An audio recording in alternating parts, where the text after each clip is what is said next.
Yo, what's up? Welcome to the Evil Broomstick channel.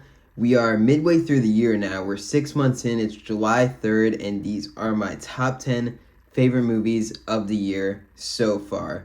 And I'm just going to jump right into it. I do have three honorable mentions. The first one is A24's and Alex Garland's Men, a movie I was really anticipating. This movie is weird because it has like such genius concepts and great writing, but then at the same time it has like such stupid, absolutely like nonsensical, like dumb horror movie character decisions, and it's not very pleasant to watch, but it's a good movie.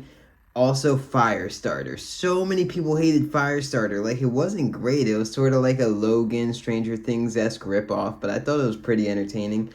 And then lastly, what was my second most anticipated movie of the year, Robert Eggers' The Northman. I'm such a huge Robert Eggers fan. I have Black Phillip tatted on my body, which is one of my favorite movies of all time. I love The Lighthouse.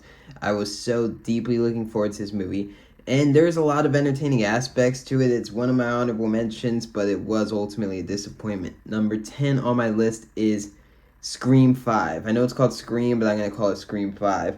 I saw this movie in the theaters, and I really enjoyed it, but now when I think back on it, I can't remember much about it, but I remember enjoying it. I really like the whole Scream franchise, but after watching, like, the fifth one, I'm like, we're this deep in, and we're still just, like, have the same characters from the first one. They haven't built any new characters other than characters from the first one to love. It's kind of like shocking that like they haven't managed to bring us any new characters other than the legacy characters from the first one.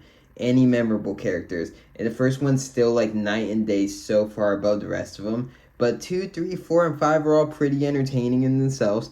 Number 9 is the Tony Hawk HBO documentary Until the Wheels Fall Off.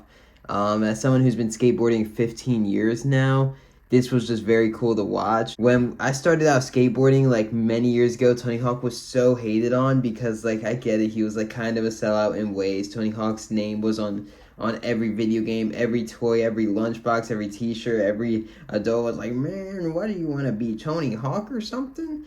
But so he was kind of hated on, but then throughout the years, I think everyone's come to appreciate him. I mean, he's 50-something years old, and he's still crushing it, still putting his body through this, and still he's one of the best skateboarders there is. Tony Hawk was never, like, the greatest skateboarder alive, but, I mean, it's kind of inspirational in many ways. The guy's, like, 55 and still, like, putting his body on the line. He just broke his femur. He's had, like, 17 concussions, and he's still skating. Number 8 on my list is The Unbearable Weight of Massive Talent. This is one of the hardest I've laughed in the movies during the pandemic. I really loved watching Pedro Pascal and Nick Cage try to write a movie and just like trip out and like take acid and just like have a great time. The third act, they explain why the third act becomes a bit of an action movie because you had to have an action third act to appeal to, the mass audiences. They like explain this in the film. And I get it, but I just think the third act kind of veered away from the movie that I was liking. But I still overall enjoyed it. Number 7 is X. Ty West's X. This movie is almost split into two halves. The first half is like sort of a coming-of-age film of like these young kids trying to film a porno. And it was giving me Boogie Nights vibes. And honestly, some of the writing and like direction of that first half I thought was absolutely masterful and was blowing me away. And I was like, this is going to be my favorite movie of the year. Then the second half divulges into a very 70s and 80s like homage to slasher films. It had the Friday the 13th, Texas Chainsaw Massacre vibes, and it was still really entertaining and good, but it wasn't near the quality of the first half when it was like a coming of age porno film. That first half was incredible. Second half was still good. Number 6 on my list is Lightyear. I didn't love the second and third acts to this film, mainly because I found the supporting characters, the crew that Buzz Lightyear hangs out with, kind of annoying and not funny at all, especially like the character played by Taika Waititi just like annoyed the hell out of me.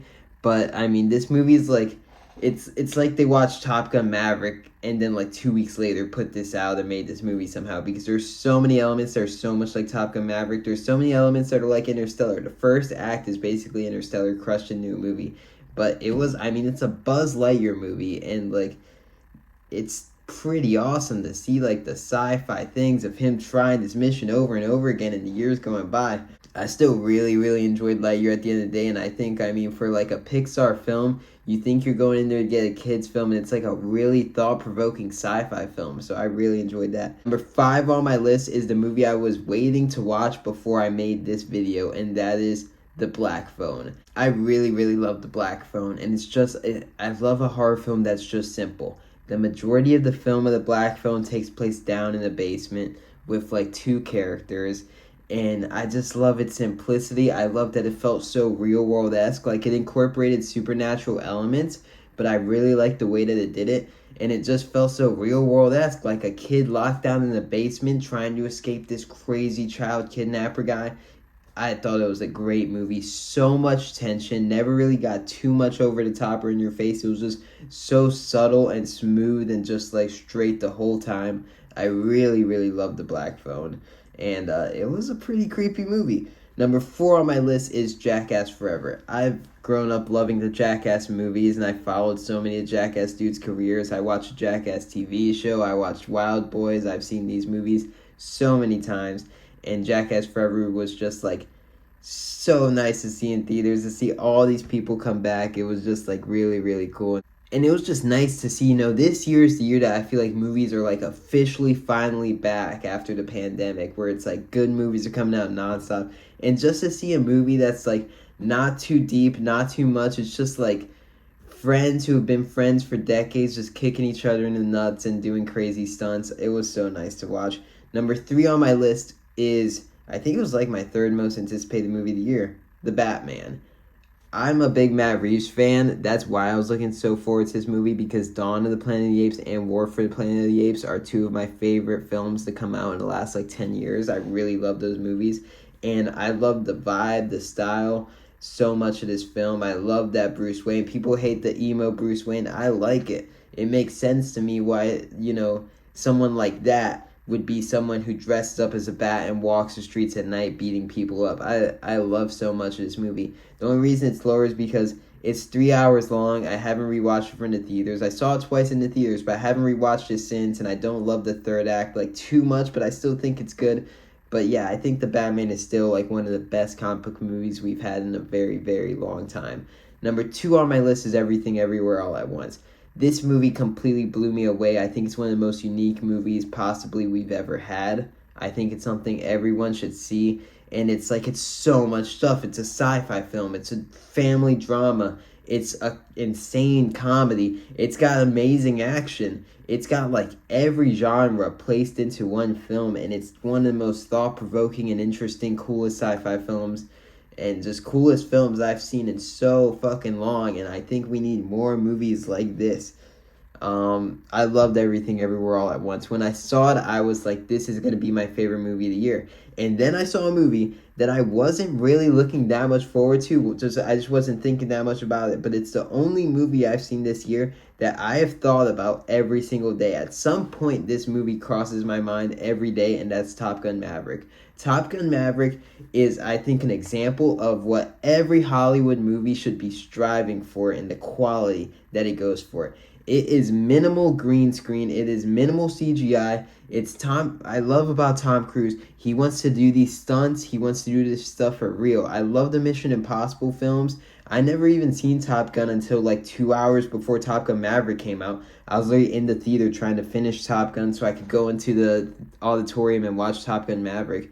And I really like the original Top Gun. And Top Gun Maverick just like blew me away. I think it's one of the greatest action films I've seen in such a long time. Probably one of the greatest of the last 10 years. And this is just an example. I'm so glad this movie did like so well at the box office, made over $1 billion, because like I saw Doctor Strange Into the Multiverse of Madness, and I just couldn't stand that movie. It was just fucking like mind-melting, just noise, just like shit on a screen, just like CGI trash. And then like 2 weeks later, I saw Top Gun Maverick, and it just blew me away. It's these people doing these real stunts, and it's just, as someone who loves vehicles, as someone who especially loves cars, I mean, Tom Cruise, or Maverick's girlfriend in the film's driving around in a Porsche 911, one of my favorite cars of all time. And then like Maverick's got this motorcycle, and he's got these fighter jets, and it's just such a cool, exciting movie to watch. The action is absolutely incredible. The 3rd act literally, I mean, it's very similar to the trench run at the end of A New Hope, and it's like the trench run is one of my favorite scenes in all of Star Wars and all of film, and like they almost recreated it where they gotta like go through this canyon and fly low and bomb this target, and the whole time I was watching it, I was thinking, why can't Tom Cruise and Joseph Kosinski team up and make a Star Wars movie? I mean, if they did with Disney, it would be an absolute piece of shit because Disney would hold them back in every way. But I was watching Top Gun Maverick and being like, I wish Star Wars could be this good. I wish we could have X-Wings and TIE Fighters be as exciting as these fighter jets are being. And it was just such a phenomenal film. Top Gun Maverick, honestly, I mean, this is my top 10 favorite movies, but Top Gun Maverick is like up here, and the rest are like, Everything Everywhere and Batman are like around here, and then the rest are like down here. But Top Gun Maverick is so far separated from all these other movies. I saw it 3 times in the theaters. I can't wait till the Blu-ray comes out because I'm definitely going to buy it. And I'm just such a huge fan of it. Loved it. Blew me away. That's my list of my top 10 favorite movies of 2022 so far. What's your favorite movies of the year so far? And check out my Etsy, etsy.com/shop/evilbroomstick. I make hand-painted horror hats. Go buy one. Also check out Michael. Look at him. Look at him hanging out there.